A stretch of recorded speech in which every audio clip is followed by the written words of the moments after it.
I've got this delicious dilemma. I've always loved my Doritos tortilla chips. I just love the...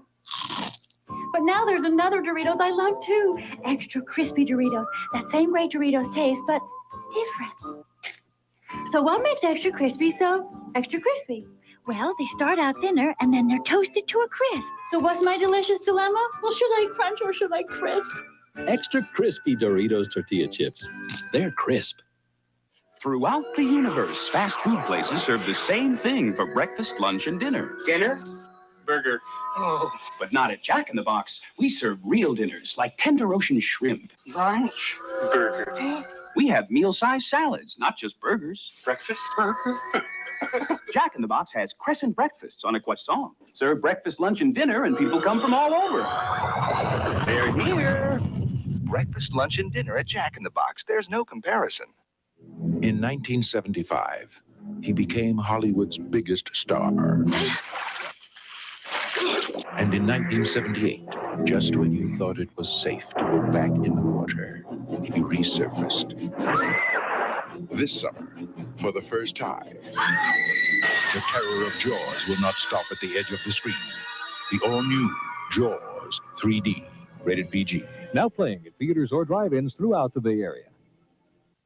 Who has the latest movies in town? Who has the biggest selection? Who has the best prices? The answer is Home Video with 9 Bay Area stores. And because we want you to be our movie customer, we're offering money-saving deals on brand-name video recorders and video disc players. So shop Home Video with the largest inventory of movies and money-saving deals on video equipment. Head for home now. San Francisco has 2 locations. Home Video in the East Bay in Hayward, Oakland, and Berkeley, on the peninsula in San Carlos, Woodside, and Palo Alto. You play Monopoly? Then you know me. Well, now you can win 100,000 real dollars in the Pepsi-Cola Monopoly game.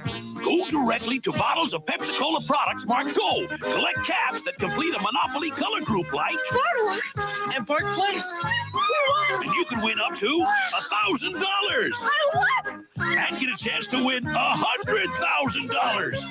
Win real money in the Pepsi-Cola Monopoly game. Discover crisp. Crisp as you've never known it. New Crisp Fix is crispy times 2. One side holds the crunch of corn, the other the crackle of rice. New Crisp Fix is crispy times 2. 2 great grains, 2 crisp crunches for one wonderful taste. Crisp Fix cereal could only come from Kellogg's. Only Crisp Fix is crispy times 2.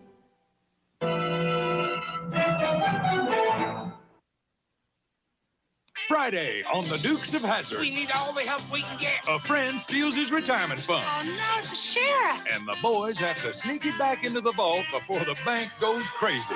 Cousin, this is going to be a lot easier than we thought. Or is it? Look, you boys are in a mess of trouble. The Dukes of Hazzard, followed by Dallas and Falcon Crest, Friday night.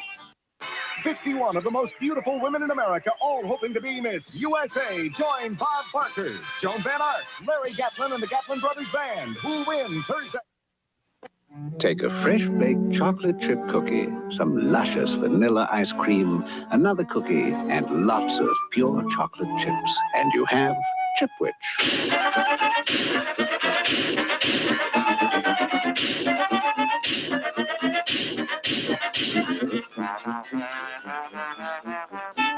It's at your grocery store, the original Chipwich ice cream sandwich. It's outrageous.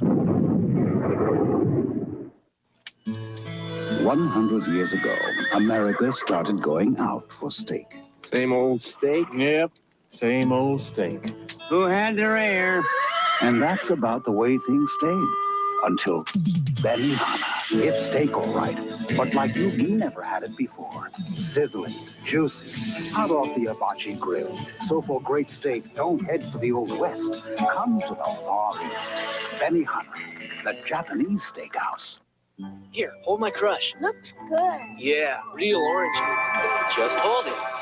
When an orange crushes inside, your eyes get bigger, your mouth gets wider till those all-natural flavors are deep inside. Your crush is so irresistible, you can't keep a bottle full.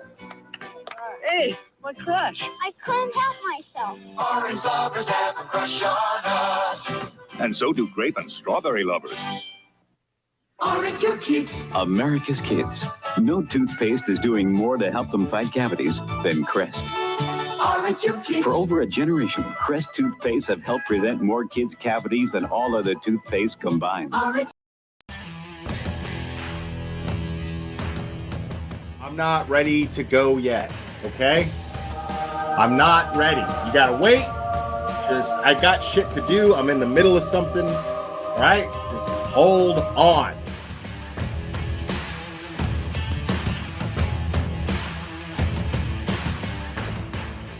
Watch your mouth or don't come in here. Uh-oh.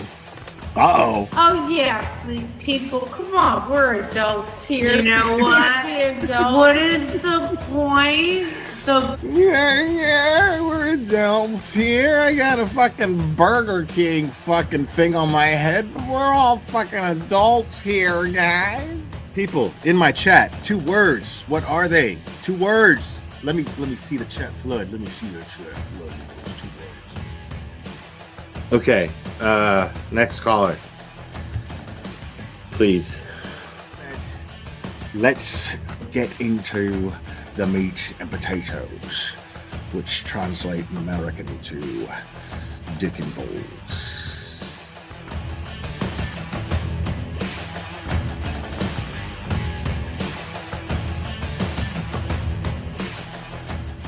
I got flip-flops. These are my flip-flops. Yeah, I really like my flip-flops because I can put them on. Because look, watch me put them on. I can put them on all by myself. Watch me put them on. Look, are you watching? Look, these are my flip-flops. Thanksgiving Day. I remember it clearly. It was Thanksgiving Day. I was inserting myself in somebody else's fucking business as a cash grab, and you know. This channel is harsh reality. Kareniak se jodió la sucia vida. Amen. This is Jonathan Lee Riches. I have cheeseburgers. I'm gonna put cheese on them. I'm gonna make sure that I have my hamburgers because I'm a big boy now and I can make the hamburgers. My mom lets me use the stove now.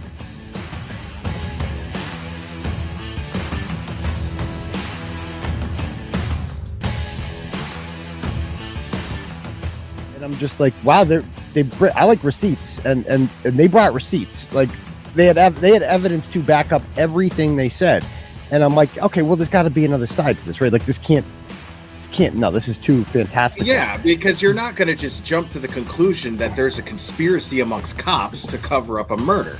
You know what I mean? Yeah, I mean cops and just like soccer moms and shit. Like that's what made it even crazier. Like. Yeah, get it, Betty. Yeah, did you have a close relationship with your mom? Get it, Betty. Oh, of course, I still do. Yeah. My older sister was kind of sad. She was more of the prissy girl that likes going. That is the best shit fucking shopping for dresses with mommy. I was the tomboy that liked playing with the people. Shout out to Cherry for just being easily the most faithful and loyal supporter that I've ever had. That someone could have that tenacity with loyalty. And I'm really blessed to have someone like Cherry be part of this channel and in my life. So it means a lot. And yes, I named him after Mr. T and Rocky. Say, woman. Say, woman. Say, woman. Since your old man ain't got no heart, why don't you come down to my apartment tonight and I'll show you a real man. Oh my God, I'm so in love with this little dude. Yeah, I'm gonna go ahead and wrap this one up. I love you guys very, very, very, very much. And we will do this again very soon, my friends. Oh, say bye. Say bye. Oh, I love you too. Give me a kiss. Oh, I love you. Bye, guys.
Oh my goodness, y'all.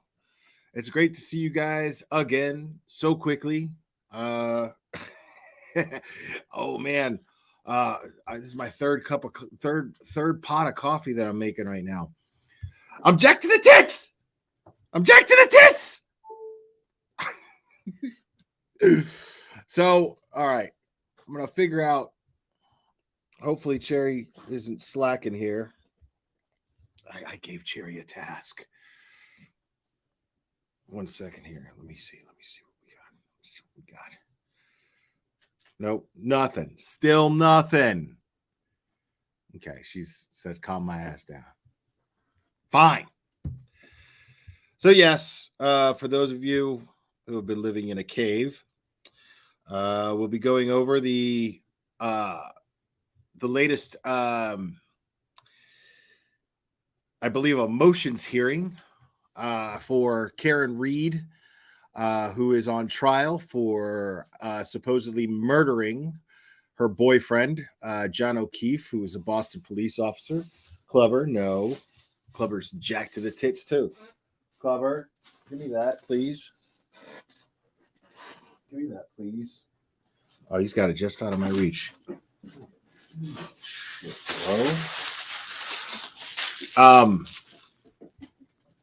So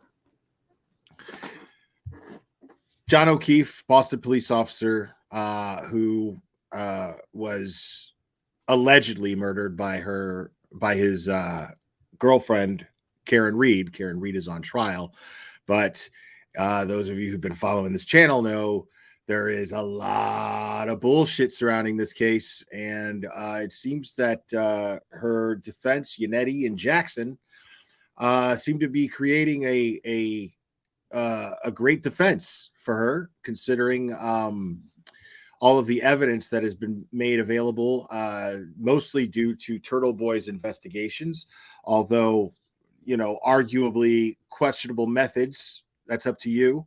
But in my opinion, necessary in order to get these things, because we're talking about a potentially innocent woman who is on trial for murdering someone who she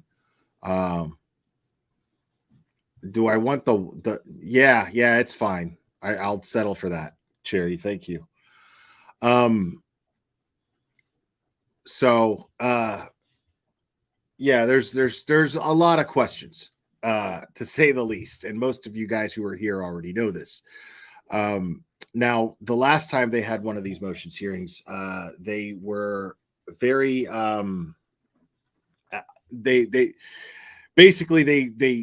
presented the fact that there is a clear conflict of interest, seeing as one of the lead investigators, Michael Proctor, has a personal relationship with one of the witnesses, Jennifer McCabe, and her family. And so this presents a clear conflict of interest after DA Morrissey made a public statement lying and saying that these people did not know each other, and therefore there was no motive for Michael Proctor to plant pieces of a taillight, which they believe is evidence.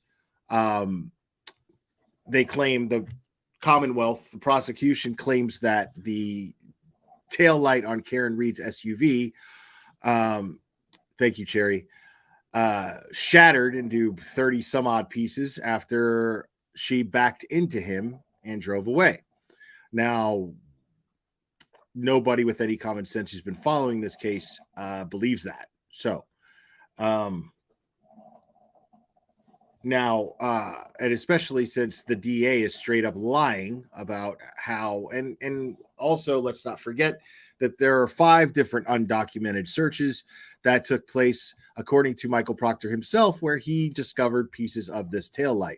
No rope was, no crime tape was made to barrier the crime scene from anything.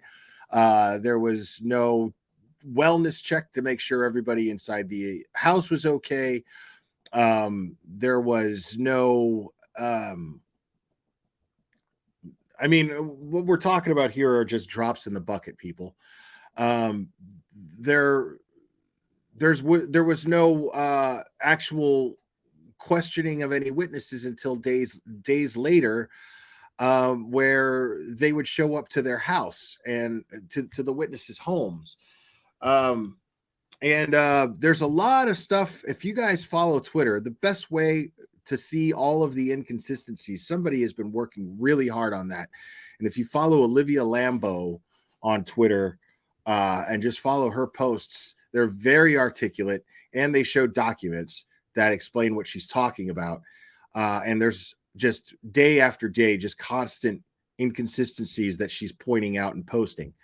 I could do that all day. As a matter of fact, we are in the talks of having a live stream tomorrow, Olivia and I, where we're going to go over some of the stuff that she's pointed out. So we just have not settled on a time yet, but we agreed that tomorrow would be good. So I am really looking forward to that. Yeah, see, the people hate Olivia because she because she's as I like to say, surgical in these points that she makes.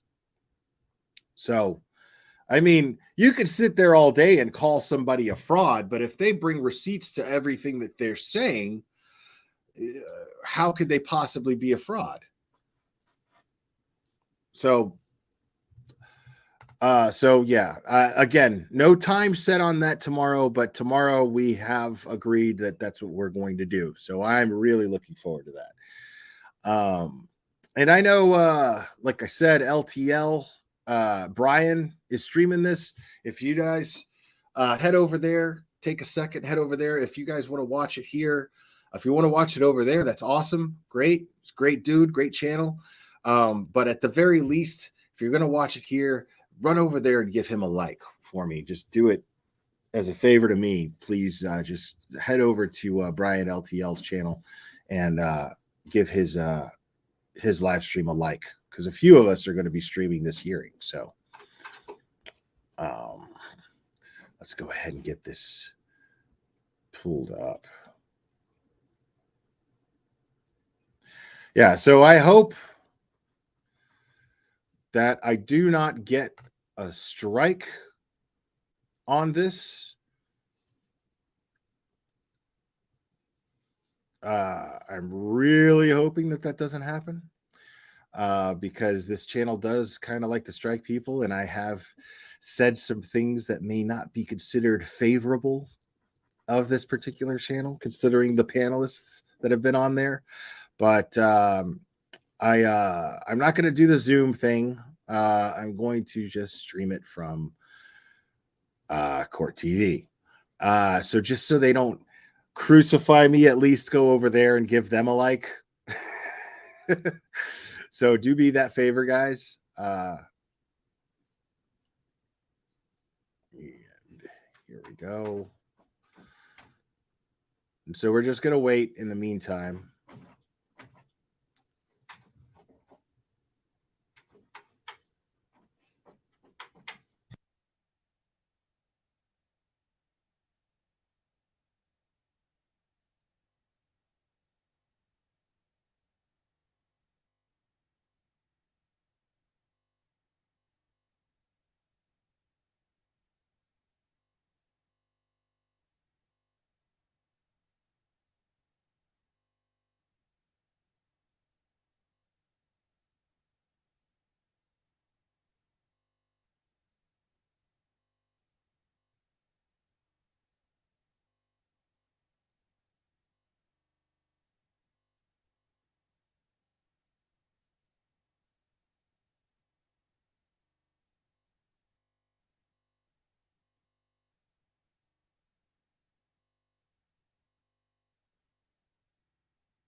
All right, let's take a look at real quick.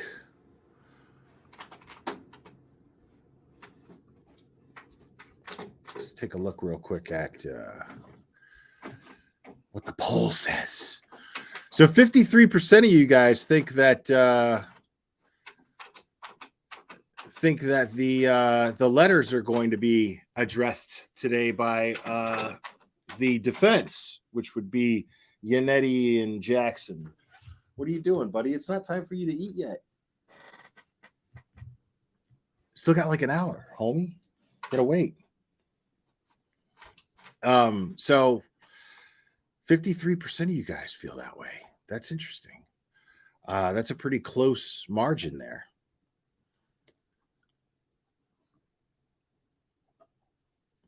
So I'm curious. I mean, it might be a big fat nothing burger, but the defense doesn't seem to think so. Because they're pushing pretty hard for that to be public. So they pretty much feel it's quite relevant to the case. So it'll be interesting to find out what's in those letters. What's in that correspondence between the Department of Justice, FBI, and Ken Mello.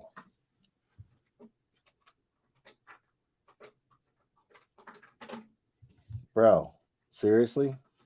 Don't eat your bowl, bro. Like, you're not going to magically get food out of there, dude. You're not, it's not time for you to eat.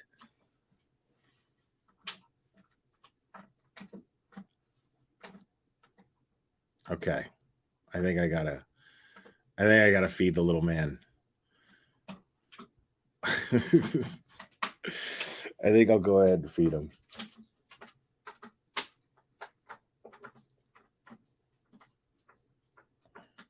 Yeah, and if Cherry says that it's time okay, then it's time. If Cherry says so, it is what it is. Cherry's the boss. So, okay.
Okay.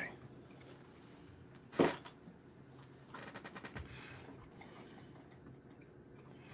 right. Now we're just waiting on this to start.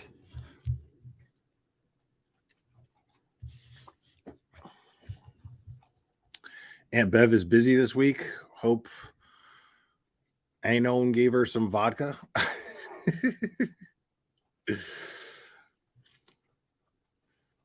Wow, courthouse is full on both sides. Thank you for the update on that. Keep me updated on that stuff, please. Yeah, I hope this Zoom does not get ruined. People need to behave, man. Like when you're on that Zoom call, like, don't ruin it for the rest of us, because then they'll stop doing it.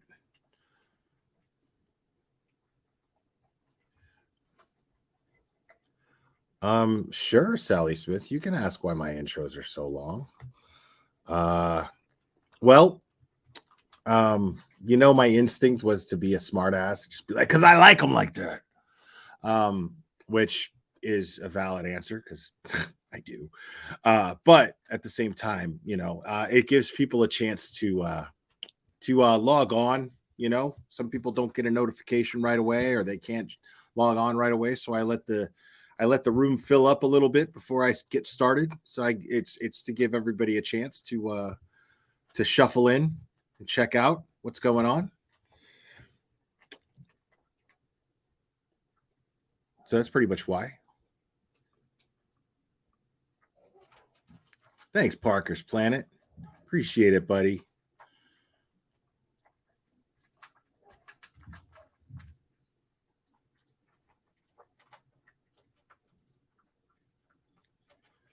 There's a technical issue? Really? Really? Let's take a look, bro. What's up, Todd? Playboy? What?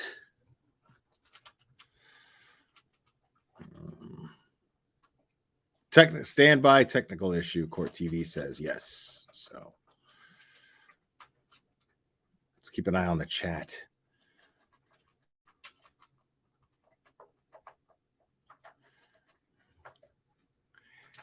Canton Cable TV has it. Really? That's interesting. That's interesting. Because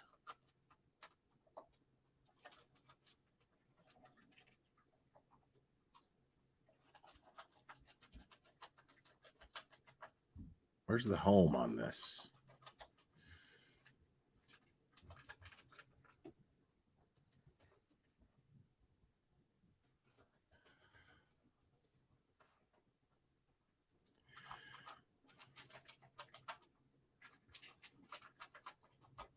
No, it just says January 5th. It's the latest one. So I'll keep an eye out. I'll keep refreshing here when it's search results.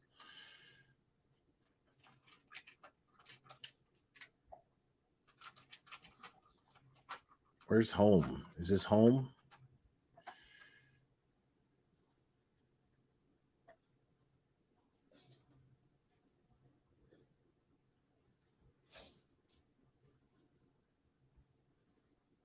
Yeah, I see nothing but selectmen stuff, so. Oh, wait. My bad. The Commonwealth felt that the protective order impoundment was appropriate. Pursuant to the case law, I'm going to ask that the motion be allowed.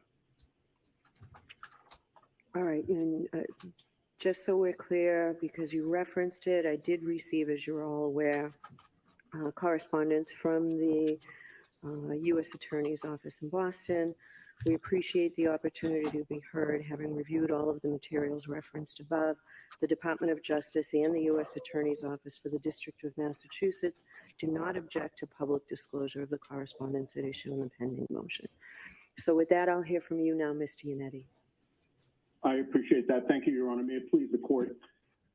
Your Honor, the Commonwealth seeks to suppress from public disclosure the contents of the 6 letters that were produced for the defense on December 4th of 2023, as well as the additional 2 letters that were produced on January 4th of 2024, which was the day before our last court appearance.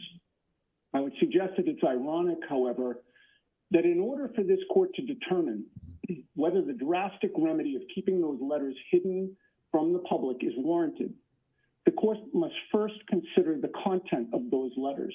And in order for me to be able to argue against this motion for a protective order, just so it's clear, I have not seen those letters. Okay. I still, Your Honor, I must discuss the content of those letters to some degree and argue to this court why a protective order makes no sense in this case. And with your permission, Cherry, I know, I'd like to divide my argument on this issue but into 2 parts. it's going in and out. First, So, stop I it! will argue Don't to do the it. court that the Commonwealth has not I met just screwed the up legal instead of going standards in and out. She's necessary gonna for call the me. issuance of a protective order. And second, I will argue to the court that a protective order will accomplish nothing in this case. All right, so which part do you need to reference the letters? Because I'm going to need to read them before you reference them. So with regard to the first part, which is that the Commonwealth has not met the legal standard, the only way to discuss whether they've met the legal standard is to know what the letters are. Right. So I need them. I don't have them, and so you would be arguing the content of the letters in the first part. All right. How about the second part of your argument? Would you be arguing them as well? Nobody provided them to me. Well, this is the Commonwealth's motion, Your Honor. Yeah.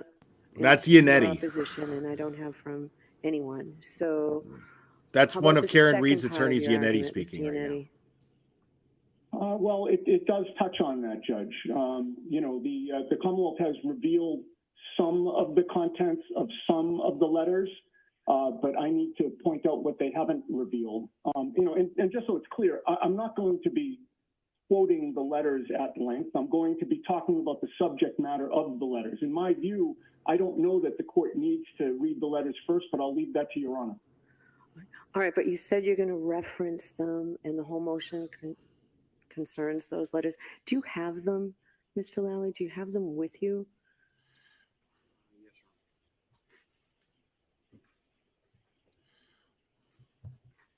If you're just going to, in general terms, just give me a couple of minutes now to just look through them, Mr. Yannetti. That's fine, Your Honor.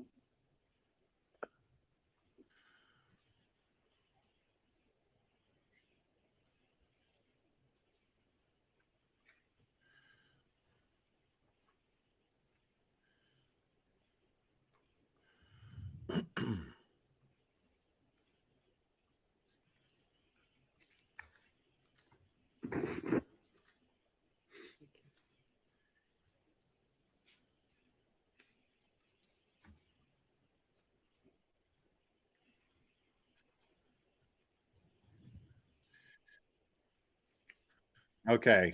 Sorry to do this, guys. I'm going to go with this. Right. Okay, so Why I responded.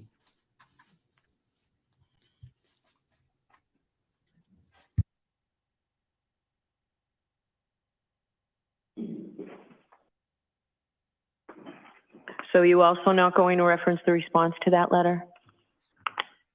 June 1st? Correct. Yes. Yeah, those deal with the Office of Professional Responsibility. That was Okay, I just have two more to just quickly take a look at. Sure.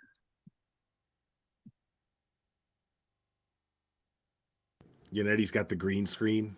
Gotta love it.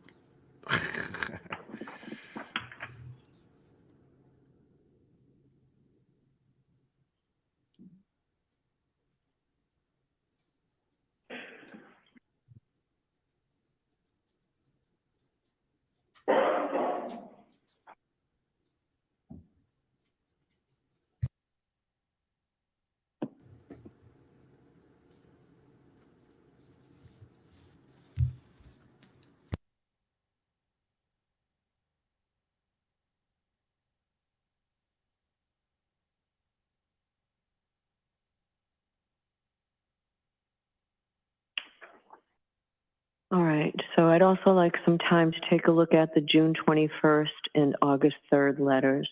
Were you planning on referencing them? I'm going to reference them in terms of a subject matter, but not the details.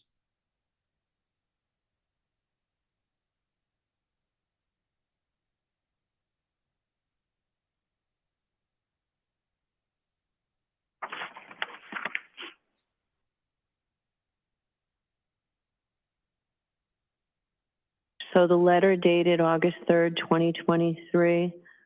You have that in front of you, Mr. Yannetti? Do, Your Honor. All right, so the second paragraph, the second full paragraph, I'm not going to allow you to reference that right now. Your Honor, if I may, the letter may be visible on the Zoom screen. I've got the... Just when you're holding it, you can see it. See the light can see through it? Because I've got the print facing me. You could see a portion of the print, that's all, just from the Okay. angle. All right, thank you. All right, so with those parameters, Ms. Giannetti, I will let you reference the subject matter of the others. Okay, that's fine, Your Honor. So in terms of the two parts of my argument, I will first argue that the Commonwealth has not met the legal standard that is necessary for the issuance of a protective order. The second part, I will argue to the court that a protective order will accomplish nothing in this case because the contents of those letters will be revealed in full during oral argument before the public on the motion for sanctions that we filed immediately after our last court appearance. So first, Your Honor, I urge this court to deny the Commonwealth's motion for a protective order because they have not met the necessary legal standard. In their motion, the Commonwealth cited Mass General Laws, Chapter 4 and 27D, which stands for the proposition that interagency memoranda or letters relating to policy positions being developed by an agency should not be considered public records. An agency's discussion of policy positions is akin to an attorney's discussion of trial strategy. It's not work, it's work product, it's not discoverable, and it's not a public record. But that is not what we have here. The 8 letters that have been provided do not discuss at all 8 letters policy positions being developed by any agency. Nice. To the contrary, these letters fall into 3 categories. Category 1 are 3 letters consisting of a back and forth between the Norfolk County Attorney's Office and the U.S. Attorney's Office for the District of Massachusetts regarding whether the U.S. Attorney would release any information to the DA about their investigation. Category 2 are 4 letters back and forth between the Norfolk DA and other agencies, wherein the Norfolk DA is complaining about the fact that they're being investigated and asking for the U.S. Attorney to be taken off that federal investigation. And finally, category 3 is 1 letter from DA Morrissey to the new special agent in charge of the FBI, asking him to have his agents speak to the state police who are under DA Morrissey's command. To be clear, there is no confidential grand jury information in those letters. There are no records, orders, and subpoenas relating to any grand jury that should be kept under seal. There are no policy positions being developed or discussed. There is nothing in those motions that's the proper subject of a protective order. And I suspect that is why the U.S. Attorney has no objection to those letters being revealed to the public. That should end this court's inquiry. The Commonwealth has not met the legal standard necessary for the issuance of a protective order, and this issue should be put to bed. The letters are not the subject, not the proper subject of a protective order. They should be unsealed forthwith. But assume for a moment that the court decided otherwise and issued the protective order sought by the Commonwealth. I ask this court, what good would that do? How effective would that be? The answer is, it would not be effective at all. And in many ways, it would be meaningless. I say that, Your Honor, with no disrespect intended. I say that because that's the reality of this situation. Immediately after our last court appearance, as I promised when I last addressed this court, we filed a motion for sanctions against District Attorney Morrissey, including a request that his office be disqualified from continuing to prosecute this case.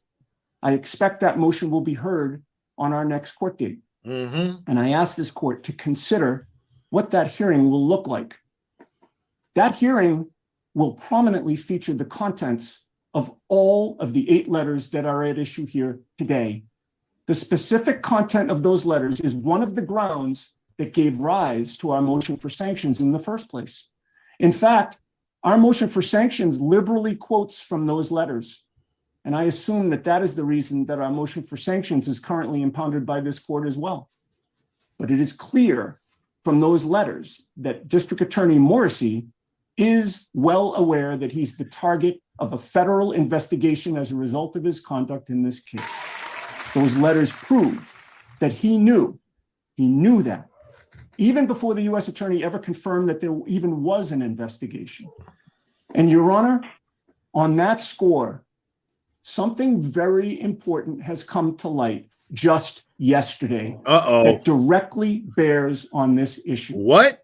The Norfolk DA's office and the Karen Reed defense team participated in a conference call yesterday with a representative from the U.S. Attorney's Office. The U.S. Attorney confirmed during that conference call, confirmed for both parties, that not only has there been a federal investigation of this case, but it is ongoing. It's not over. It continues. The DA had this confirmed for them just yesterday, right from the horse's mouth. That means, Your Honor, that District Attorney Morrissey and his office are targets of a federal investigation. And please consider what that means for the upcoming hearing on our motion for sanctions. The anticipated nature of that hearing bears directly on the ruling that this court will make today on the Commonwealth's motion for a protective order to keep the 8 letters impounded. We have the 8 letters. We've seen them. We've read them. We are using them. The genie cannot be put back in the bottle. Those letters are powerful evidence that we will use to publicly support our motion for sanctions. My client is entitled under the Constitution and the Massachusetts Declaration of Rights to present as effective a defense as she can to these false charges. She's entitled to lawyers who will zealously represent her within the bounds of the law.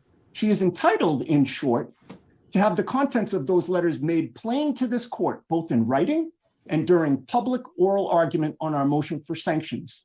And that argument will happen in public, whether this court issues a protective order or not. The Commonwealth is moving for a protective order for these letters after revealing part of what they contain.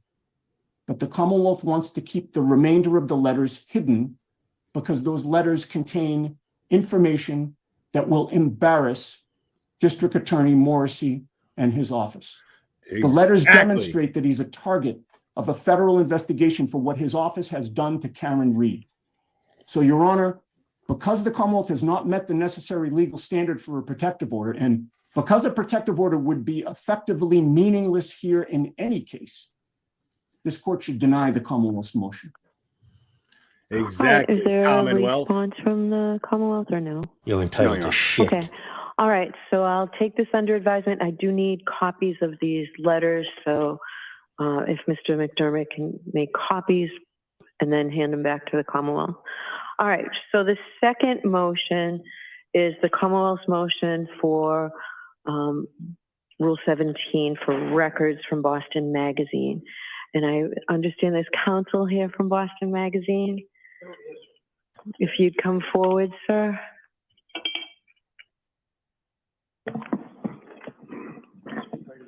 Hi, you can stand at the podium or council table, wherever you're comfortable. In a minute, I'm going to ask you your name and I'm going to hear from you, but I do just want to state that I appreciate that today I did receive a response from Boston Magazine. I received there's a memorandum, there's a limited opposition, there's affidavit, there's a memo. I found all of this helpful. I did have the opportunity to read it a short time before the hearing, but I do appreciate the response, and more importantly, I appreciate you being here. So could you tell me your name, please, sir? My name is Robert Birchie. I'm from the firm of Claris Law. Could you spell your last name, please? Last name is B like boy, E-R-T-S-C-H-E. Okay. All right. Could you tell? And I'm doing business as Boston Magazine and also the reporter Gretchen Voss. All right. So there is the Commonwealth filed a Rule 17 motion. You as the third party or the record holder have a right to be heard. So I'll hear you. Thank you, Your Honor. There are really 3 documents at issue, 2 recorded interviews, one 4 hours long, another one 2 hours long, that are largely, almost entirely on the record, were interviews with Ms. Reed in the presence of her counsel. Okay, you say almost entirely on the record. Could you explain that, please? I'm sorry. There are a few interjections by counsel, and there are also a few areas where counsel asked, or Ms. Reed asked, that certain information be kept off the record. Okay. So if those were to be produced, we would ask for the opportunity to redact those. Okay, I understand that. What's the third or the second category? The third.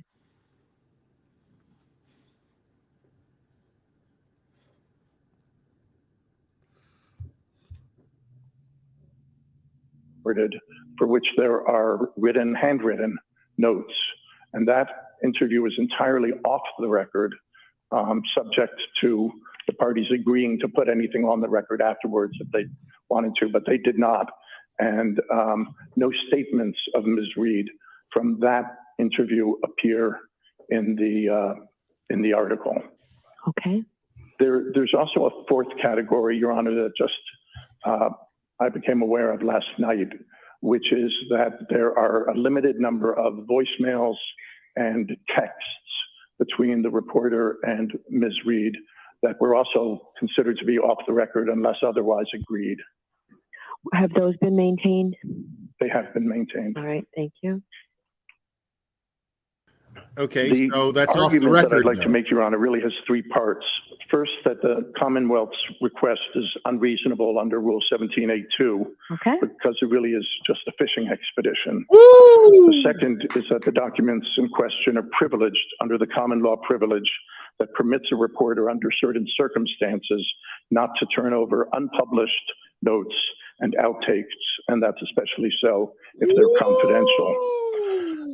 We are not, to be clear, opposing disclosure of those two interview audio tapes. Okay. Counsel is present, subject just to the redactions that I previously mentioned. And the third point I want to make is that this case really differs from many others dealing with the reporter's privilege due to the degree of harassment that this reporter has already experienced due to her objective coverage of this case. Can you tell me about that?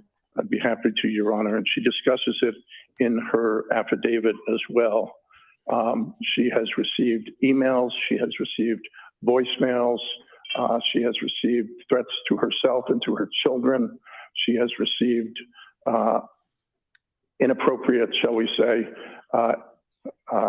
texts with photographs that have been altered. Wow. Have these been to her private accounts or her professional? To her private accounts, I believe, yes. Okay. And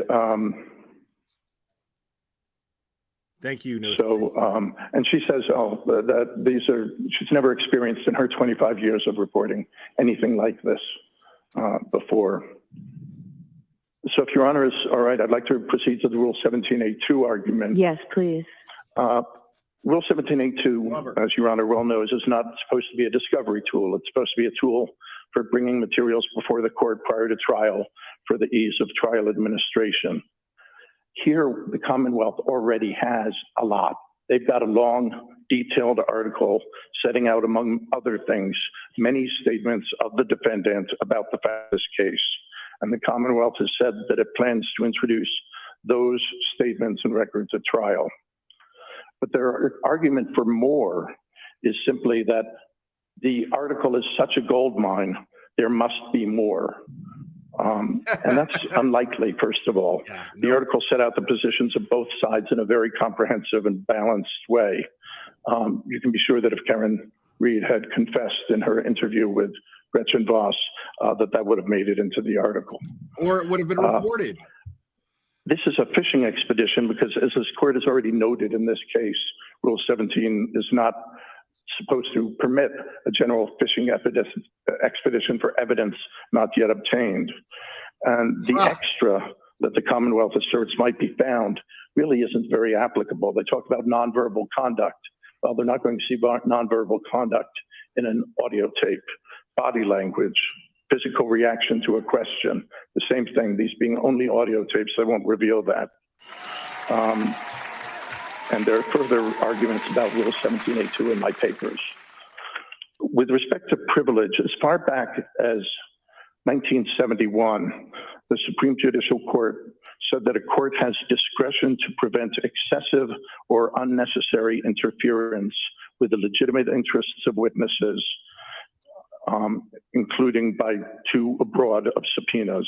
And that was in Re Pappas case, 358 Mass 613, of the case that ultimately, when it went to the Supreme Court, became Brandsburg v. Hayes. Now, before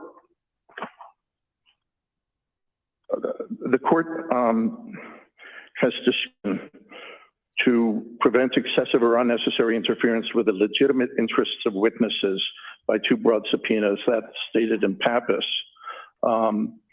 And the court may take into account all pertinent circumstances affecting the propriety, purposes, and scope of the inquiry and the pertinence of the probable testimony of the particular witness.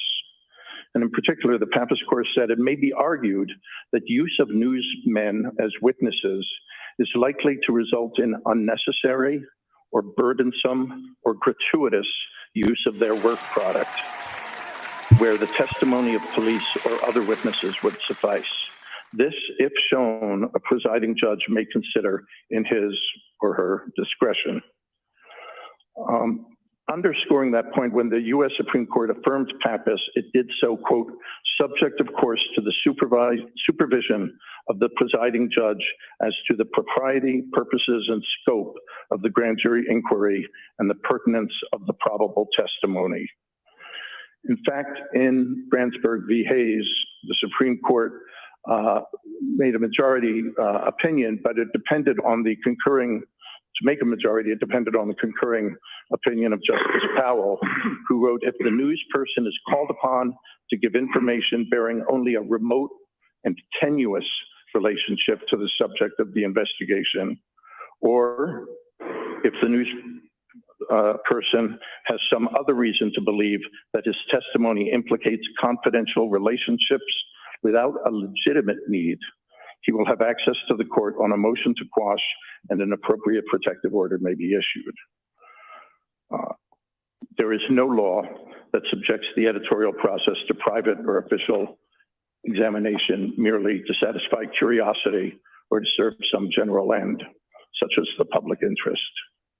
Now, since then, as the case law has developed, in 1980, in the case, in the matter of Walter F. Roach, the Supreme Judicial Court stated that a judge is obliged to consider the effect of compelled disclosure on values that underlie the First Amendment and Article 16 when considering a request to compel information from a reporter or a news organization.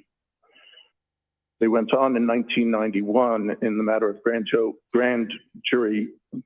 matter of John Doe grand jury investigation, say that balancing requires balancing between A, the public interest in having every person's evidence against B, the public interest in the free flow of information, which can be implicated by needless disclosure of sources or confidential information. In that case, Doe affirmed an order quashing a grand jury subpoena issued to a news reporter in a murder investigation where the information sought had, quote, according to the court, low likelihood of benefit to the grand jury when balanced against the public interest in the dissemination of information. That's Commonwealth against Doe, 410 Mass at 602. There's also the Commonwealth against Bowie case from 1995, affirming a trial court order quashing a subpoena issued to a reporter by defense counsel in a murder case. And those two cases, I'd say, are exactly on point. Now, here, Ms. Voss has to some extent performed her own balancing test. And after considerable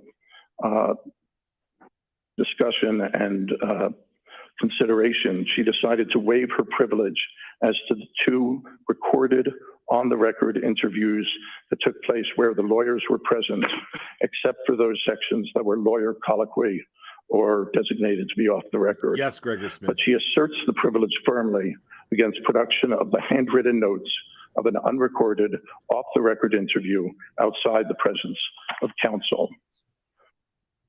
I'd submit, Your Honor, that her notes of that third interview are unnecessary. She's not an eyewitness to any events in the case. She's provided a detailed article that provides a roadmap to Ms. Reed's statements and is set out in her affidavit. Production under these circumstances really does threaten legitimate interests. Some of those set out in the affidavit of Chris Vogel, the editor of Boston Magazine, judicial intrusion into the news gathering process, the disadvantage of a journalist appearing to be a research tool of the government, the disincentive to the media to save notes and to interview outtakes if such can be casually compelled, and the burden on journalists' time and resources. And my client would attest to you that already the burden on time and money has been more than they care to bear, although they do understand that under normal circumstances, the Commonwealth is entitled to evidence when there are proper circumstances. All of these interests, along with the harassment campaign against the reporter, disincentivize the media from engaging in objective investigative reporting. So there's a principle that is at issue here, and it's the ability of the press to continue to perform their constitutionally recognized role as the fourth estate. Now, there's a additional argument on this, which is recently revised federal criminal guidance that supports the denial of the Commonwealth's request for the off-the-record interview notes or for any unpublished material. The petition for the promulgation of rules, 395 Mass at 172 in 1985, the Supreme Judicial Court said, in cases like this one, where the reporter has no personal knowledge of the events about which he is called to disclose information, it may be appropriate for the trial judge to consider the guidelines of the Department of Justice contained in the CFR. And the rule, as revised in 2002 from the Department of Justice, declares that, quote, the use of compulsory legal process to seek information from or records of non-consenting members of the news media constitutes an extraordinary means, not a standard investigatory practice. And it goes on to say that the department may not use compulsory process to obtain information from or records of a member of the news media, period. Now, I'm not saying that that is binding on this court, but it is, I think, persuasive from the nation's federal police authorities. So in conclusion, I ask that the court deny the Commonwealth's request as it pertains to the handwritten notes of the off-the-record interview and as it applies to the lawyer colloquy or off-the-record statements in the two audio-recorded interviews. Voss and Boston Magazine do not oppose if the court exercises its discretion to allow the remainder of those two taped interviews to come in, since lawyers were present and on the record. And as to the texts and the emails, if any, voicemails, I'm sorry, those being also under a promise of confidentiality, we would ask to withhold.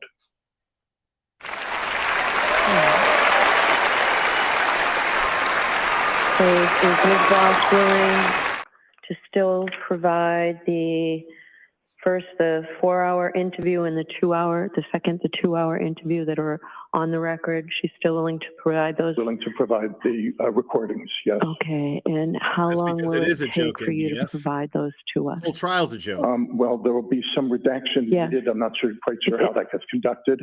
Okay. But within 2 weeks, possibly less if necessary. All right. All right, I'll hear the Commonwealth and then I'll give you a chance to be heard again, sir, if you want. Thank you. All right, Mr. Lally. Thank you, Your Honor. Your Honor, the nature or the chilling effect on news gathering that counsel alludes to in the motion in opposition as well as in argument, the Commonwealth would submit is speculative at best. I refer to the court to the decisions that are cited by counsel in the opposition as well as sort of ancillary to those, the Brandsburg and the Jennings decisions as well. They're federal cases, but essentially what they state is that the state's interest in criminal prosecutions outweighs First Amendment concerns regarding confidentiality, particularly whereas here, the source itself is not confidential. So we're not talking about a confidential source, we're talking about potentially confidential information, but notably, what's cited to our federal cases because there is no reporter privilege in the Commonwealth of Massachusetts. It doesn't exist. what I would submit based on the Commonwealth's motion and submissions that there's not even a hint or a scintilla of a hint of bad faith or harassment by the Commonwealth, nor is this a fishing expedition. To cull through a vast array of irrelevant information. What we're looking for is statements of the defendant. Not asking for statements of the defendant's attorneys or anyone else. Not asking for the reporter's impressions or thoughts or any other things that may be contained within her notes.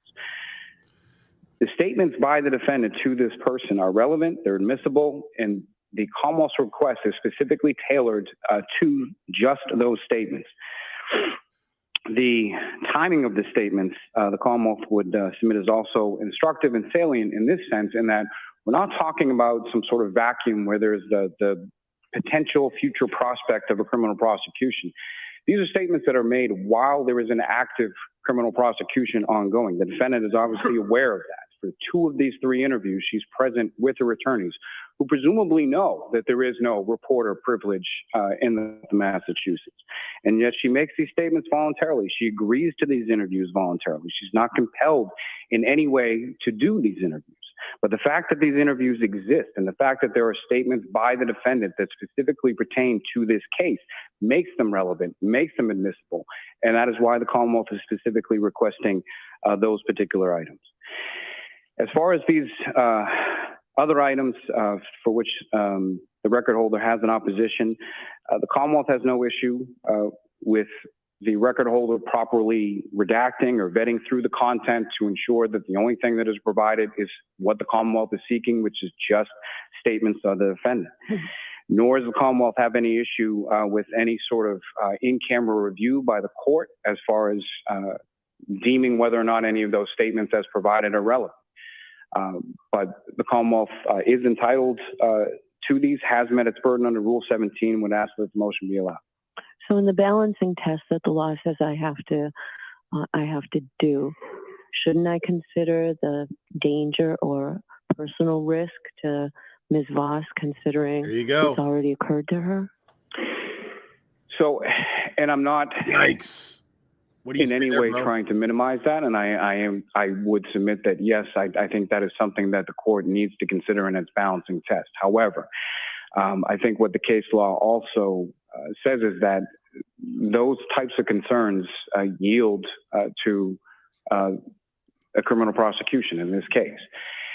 And in part, again, just based on the limited specific scope of what the Commonwealth is requesting, again, I understand Ms. Voss's concerns when it may come to her notations as they apply to her impressions or her thoughts or things that she observed or whatever the case might be as to whatever her notes contain. But the only thing that the Commonwealth is seeking from those notes is statements by the defendant. No, yeah. That's it. But so what's as far as any other things that may be contained within her notes, Commonwealth's not interested in those, not seeking those, not asking the court to order those in any way, shape, or form. And again, as it pertains to any of those items, the Commonwealth would suggest that in this case, I think an in-camera review by the court would be appropriate based on whatever is submitted. What the fuck are you talking about? Pertains to that, sir. I don't think there's as much of a concern, and there's no real objection that I can surmise as to the first 2 recorded interviews. But as it pertains to the notes, I think an in-camera review would be appropriate. Get the fuck out of here. What do you say about that, Mr. Burchell? A couple of things, Your Honor, very briefly. Sure. I'm not sure that the Commonwealth heard what I said because Ms. Voss does not oppose the release of the 2 interviews, save the off-the-record portions of the lawyer. I think he's talking about the third interview. Also refer to any part of the first 2 interviews deemed off the record that would contain any statements by the defendant. So I don't know what the off-the-record portions contain, but if they contain statements by the defendant, the Commonwealth would be seeking those as well. Well, that gets to the next point, really, the distinction between confidential sources and confidential information. And I'd submit that that's a distinction without a difference. The same. But is there any case law that supports that? Nice. I don't have it at the top of my head, Your Honor, but I do believe. Please feel free to provide it. All right. Finally, I want to make clear the Boston Magazine and Ms. Voss are not arguing that the Commonwealth is acting in bad faith. In fact, I appreciate the way in which they narrowly put their subpoena in terms of only wanting statements of Ms. Reed and not of anyone else, not from counsel and not from other things. I do take issue with the notion that the Massachusetts law doesn't recognize the common law privilege. They do. They recognize an evolving privilege that's really flexible enough to take in the particular facts of every case. And the cases are uniform in saying that the judge has a duty in the civil side to enforce Rule 26C with particular rigor, and on the criminal side as well. The question of harassment comes up as part of that test, and it's true. We're not saying that the Commonwealth has harassed Ms. Voss, but she has, in the unique circumstances of this case, suffered and will continue to suffer harassment to the extent that her role becomes large. And ultimately, Your Honor, there's a lot there, and we're not saying the Commonwealth is overreaching, and we're not saying that the Commonwealth is in bad faith, but we are saying that the Commonwealth is asking for too much. Fishing expedition. Thank you very much. So you say it'll take you 2 weeks to get those first two redacted and sent in. Thank you very much. And if you want to respond with at least that case, so I'll take 2 weeks then to decide this. So the sooner you can get me anything else you want to get me. I am concerned about the safety of the reporter. She shouldn't have to suffer harassment or any danger as a result of Just this. from doing her job, exactly. All right. Counsel, is February 1st, which is 2 weeks from today, is that doable? That's doable. Okay. All right. Thank you. So, Ms. Giannetti, we need to get a date for the remaining two motions that were filed by the defendant, the motion to dismiss and the motion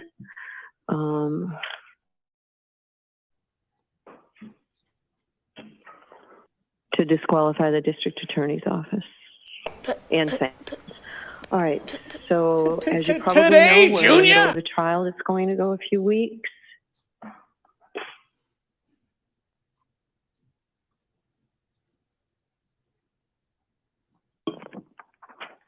Jim, can you suggest a date?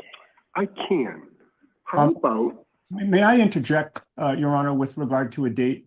I know that our final pretrial is February 15.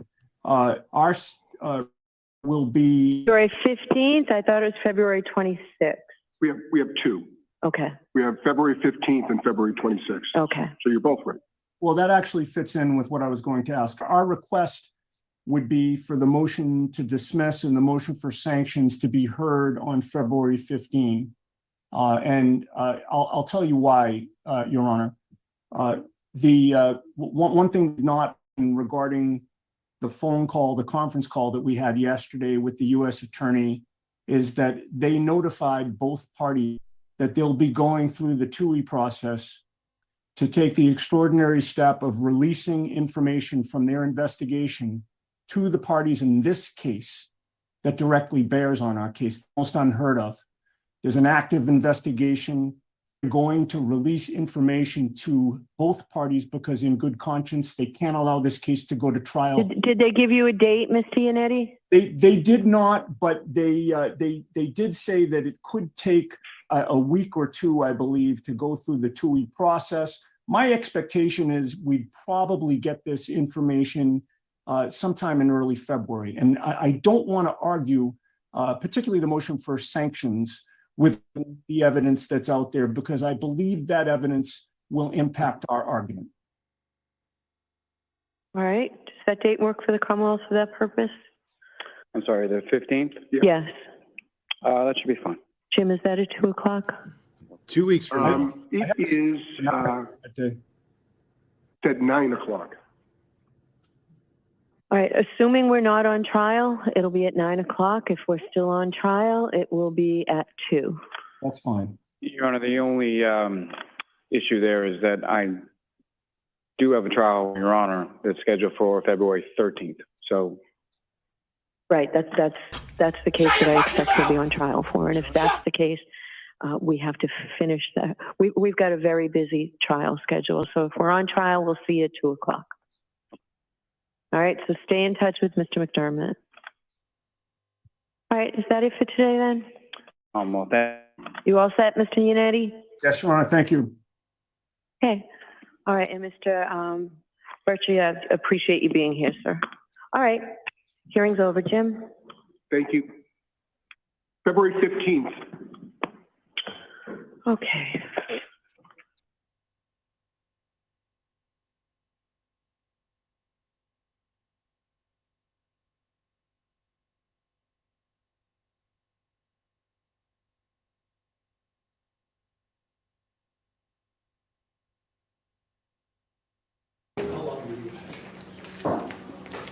Seven days. That's fine. Your Honor, thank you. Thank you. Thank you. Court, all right. All right, so that was basically a big nothing burger, except for the fact that, because I was concerned, I'm not going to lie, when it came to the issue with the Boston Magazine, because this person, supposedly this reporter, a lot of people didn't like, a lot of you guys don't like Gretchen Voss, as I understand it. I haven't read the article yet, but as I understand it, you guys don't like Gretchen Voss. She didn't really put Karen in a very favorable light. But the interesting, yes, Tracy, and I will be doing a part 2 to the Turtle Boy hearing, but not today. But the interesting thing is, I remember talking about this and thinking, well, I would be surprised if she would just be willing to give up her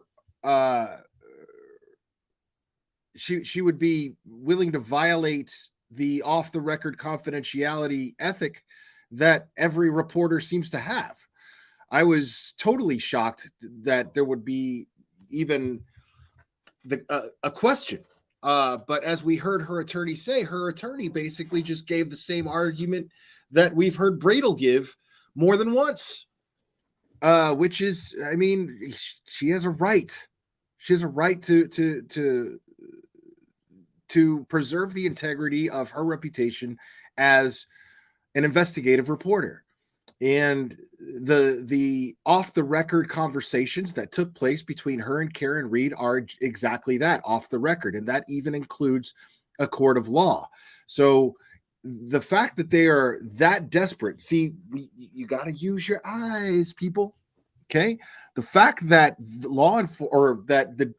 Norfolk County Commonwealth, or the district attorney in the Commonwealth of Massachusetts, are that desperate to find out what was said to a reporter off the record, and they are actually filing motions to get a hold of those text messages. Basically, look at a reporter's phone, just to be able to implicate the person that they have on trial. And this late into the pretrial hearings tells a lot about what, in my opinion, I could be wrong, but to me, it tells a lot about what the Commonwealth has as far as the case goes. And it sounds like they have nothing. So to me, that's a big fat crock of shit that they want that information because they're reaching. They don't have anything. They're hoping that they could take a statement made off the record from Karen Reed to Gretchen Voss. They're hoping they could take a statement that Karen Reed gave to Gretchen Voss off the record and, in my opinion, based on their history, twist it into meaning that it's a confession. And I don't think that, I mean, why would Karen Reed be that fucking stupid? So, and I think that's a fair assumption. I think it's a fair assumption to assume, I think it's fair to assume that this is exactly what the Commonwealth's intent is to do, seeing as they did exactly this with Turtle Boy. No reason to think that they wouldn't, because we know for a fact that they took, they provided in those charges, in those charging documents for Turtle Boy, they included video titles and timestamps, and we went over each one of those. It took me 5 different live streams to do this, and we went over each one of those, and each of them were twisted. Each one of them were absolutely twisted or blatant lies. Clever. Sorry.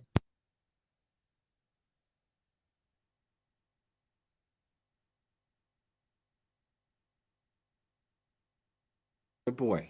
Good boy. So it's not unreasonable. It's not unreasonable in the slightest bit, in my opinion, to think that this is exactly what their intention is to do with Karen Reed. I have no doubt in my mind, but it also speaks to their desperation. It speaks volumes to the Commonwealth's desperation.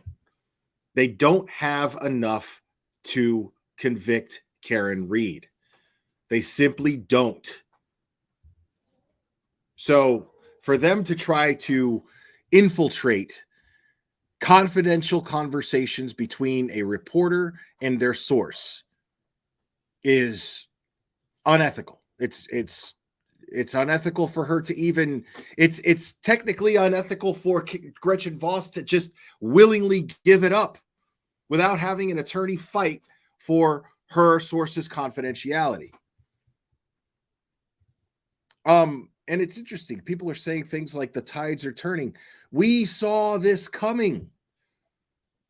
All of the evidence that we have that dictates that Karen Reed is absolutely being railroaded is all working. It's all playing its part. It is the Tide Pod in the washing machine breaking open and doing its job. That is what we are dealing with right now. Absolutely 100% in my personal opinion. We all predicted this. All it takes is for Yannetti and Jackson, Karen Reed's defense team, to present all of the evidence that they have to show that this investigation has been a sham from the beginning. An absolute and utter sham. Complete and utter bullshit, a total railroad job, and that's it.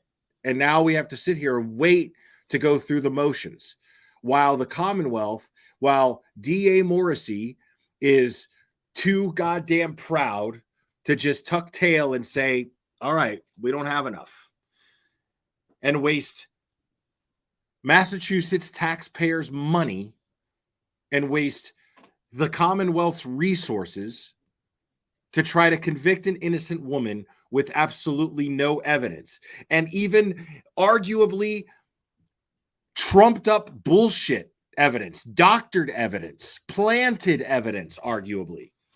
Still not working, still not being enough to convict Karen Reed. Think about that. Because plenty of reason to believe that this whole investigation is an absolute railroad job. We have every reason to believe this. So here we are, basically in a position to where, Clever, come on, man, not my shoe, dude. Here we to, I mean, if I'm a local in Massachusetts, I'm pissed off about this. I'm pissed off. Because think about that, dude. Them reaching so desperately for confidential exchanges between a reporter and their source, hoping to maybe find, if you're, okay, listen, this is why it's called a fishing expedition, right? It's a fishing expedition because they don't know what they're looking for. They have no idea. They're like, well, there's confidential exchanges. Well, I bet you anything that off the record there were confidential exchanges between this reporter and Karen Reed, based on some of the things that she posted in her. Because in that motion that's filed, it dictates, it says that based on descriptions that the reporter gave of her home and things of that nature, they're assuming that they had off-the-record conversations, and they want access to those off-the-record conversations, which means that they don't know. They have no idea what they're looking for. That is the absolute epitome of what is considered a fishing edition in a court of law. It's absolutely that. They could try to do what they want, and I out because I was like, as soon as the prosecutor states that the what's his name, Yali, as soon as he states that it's not against the law to seek this, that they're not protected by the law, that confidentiality between a reporter and the defendant in a case is I'm calling bullshit on that. Because I was like, right there, I was like, well, shit.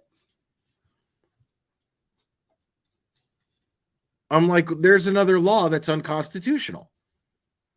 Because that's what I don't give a fuck how many laws this guy quotes. I don't give a fuck about that. I'm looking at, okay, well, if it's a law, then it's unconstitutional. It's either unconstitutional for you to ask this, or it's unconstitutional if, or the law that you're quoting and using to try to obtain, violate someone's First Amendment rights. Well, then that the law itself is unconstitutional, one or the other.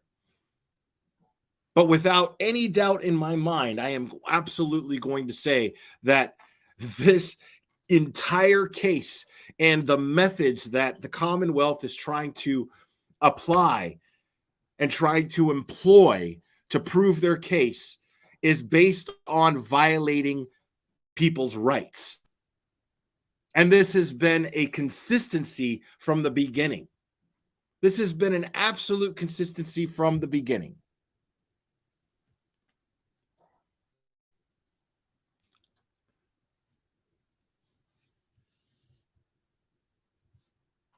So yeah, I'm calling 100% bullshit on whether or not the Commonwealth has an ace up their sleeve. I always entertain that possibility. You never know.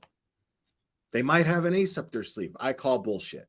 I think if they're that desperate to actually have the audacity to try to get a judge to okay them forcing a reporter to out one of their sources and put their integrity as an investigative reporter on the line,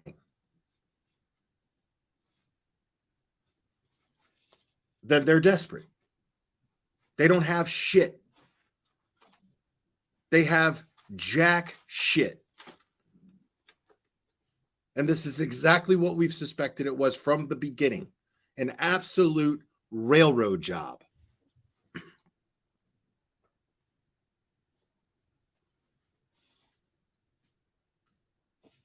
I mean, I get it. This is just so sad. Karen needs a break at some point soon. This woman has been through too much. I truly believe this whole situation is for greater good to bring light to corruption. It is. That's exactly what Turtle Boy's in jail for. It just sucks that people don't see it because they can't get past whether or not they think he's likable. I don't give a fuck about him being likable. I don't give a fuck about how you feel about him being likable. Let me say that one more time. I don't give a fuck about how you feel about whether or not Turtle Boy is likable. What matters is the fact that his rights have been violated, rights that you're entitled to. No matter how big of a piece of shit you might be, you still have rights. So the fact of the matter is Turtle Boy's rights are absolutely being violated. And now the Commonwealth is attempting to violate the rights of an investigative reporter who wrote an article for the Boston Magazine to protect her own integrity as a reporter, to protect her livelihood. That is her right. And they are trying to rob her of that right. And that is a dangerous, dangerous game that they're playing. And this all just makes the fact that they are currently under investigation based on a phone call that took place yesterday The defense is claiming without a doubt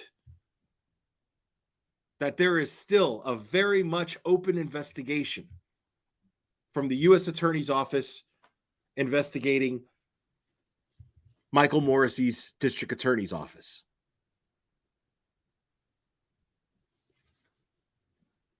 So right there, if you have to stoop to unconstitutional laws, to play dirty, to look for any loophole that you can to convict somebody because your investigators, the DA's investigators, being Michael Proctor, Tully, Bukaki, these investigators tagged the entire case.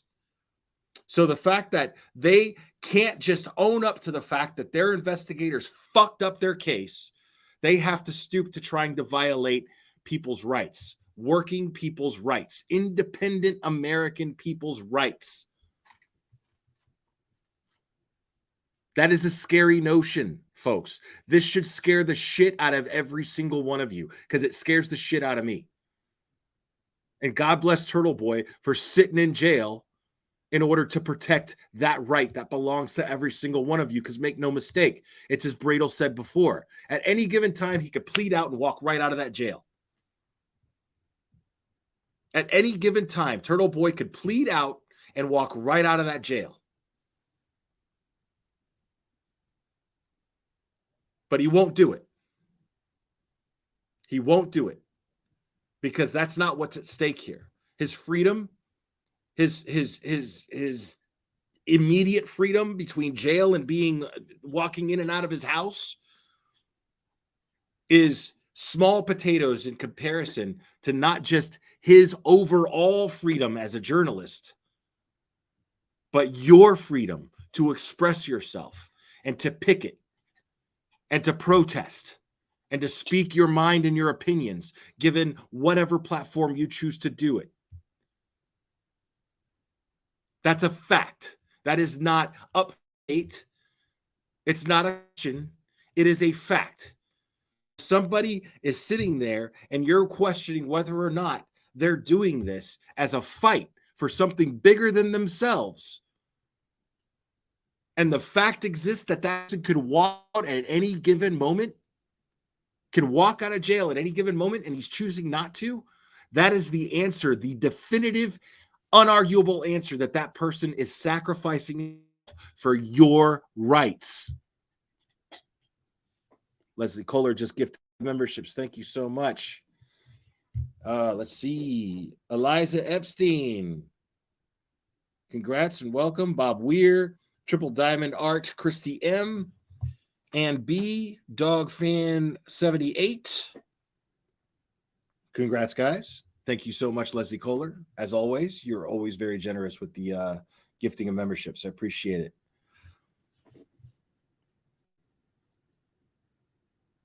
I mean, can anybody disagree? Because at this point, shit, for a while now, I'm telling you that the one common symptom,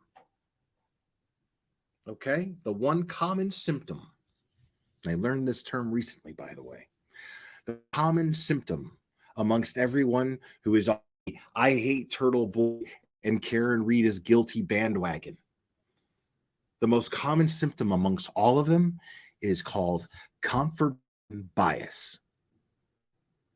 That means that they're stuck in this little echo chamber despite all of the evidence that's presented to them, all of the evidence made available to do their own research. They don't want to hear it. They don't want to see it because it fucks with their narrative. It fucks with the opinion that they've set their minds to despite anything else. Confirmation bias. And for Cherry's sake, can everybody just type confirmation bias in the chat for me one time? Confirmation bias. Yes. Mellow Cottontails. I'm talking to you. Confirmation bias. These people just make things up, expecting them to magically come true. Confirmation bias.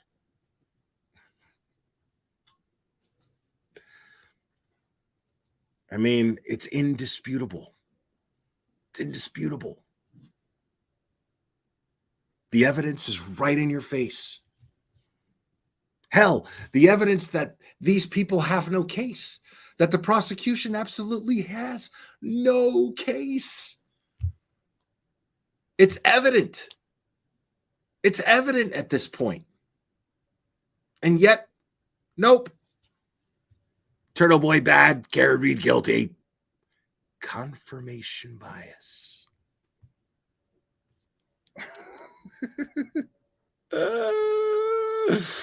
Oh, Cherry.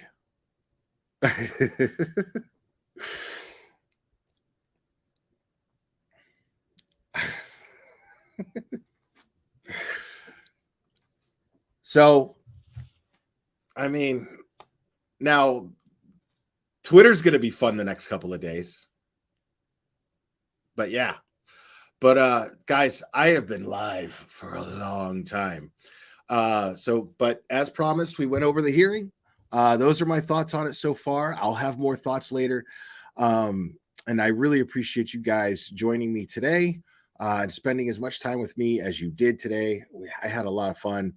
And I am lit up on coffee right now, and I'm starving. I have not eaten anything yet today. So I am going to wrap this up, and I really, really do appreciate you guys joining me. I appreciate all the supports, and thank you guys so much.